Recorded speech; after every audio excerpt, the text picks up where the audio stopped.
We are often quick to offer compassion to friends and family members, but hard on ourselves when we make mistakes or are going through tough times. Here today to teach us how to be kinder to ourselves using mindful self-compassion are mental health therapists Colleen O'Brien and Stacey Berman. Ladies, thank you so much for being here. Thanks for having us. We were talking in the break. Why are we so mean to each other? To ourselves, I'm saying. You know, it's just a kind of a cultural thing. We were never really taught to be nice to ourselves. We were always taught to be kind to others, right? There's a lot of sayings about that. Be kind to others, but you never really think about being kind to yourself. Right. So when we do that, what does that do to who we are and how we see ourselves and how we progress or just actually work out in society?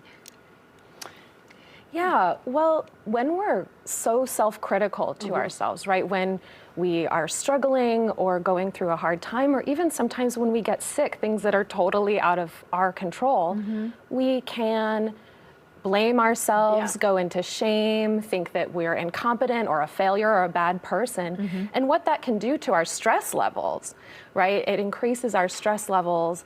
And then we might not be able to show up for the people around us or to show up at work as well as we want to. So being kind to ourselves really has a ripple effect in the people around us. So how do we stop doing it? Because it's easier, it's one of those things easier said than done. But how do I get dressed and then we're gonna be like, oh, if I wasn't so fat, I could wear this. How do you stop that? Yeah, I mean, it definitely takes awareness that we're doing it, because so often we're not even thinking about it, right? We're just like doing what we have to do. So gaining awareness around how you're talking to yourself and then practicing some of these skills. So we teach this throughout the year so people can come and learn from us. But also you could think of it, Amy, as like if you're getting dressed in the morning and you're saying those things to yourself, you could say, would I say this to Tanya? Right. And then think about what you would say to Tanya and then try to say that to yourself. That is an act of compassion. Where do you cross the line, though, between being kind to yourself and letting yourself off the hook for something that you really do need to kind of snap it up and get it together? Such a great question, and that's often a common misconception about mindful self-compassion is that if I'm too kind to myself, I'm gonna let myself off the hook, or somehow that's self-indulgent. When actually the research on self-compassion is clear that people who are self-compassionate don't hold themselves to any lower standard. In fact, they have a lot more resilience, emotional resilience for when they mess up or make a mistake or say something terrible to somebody that they love.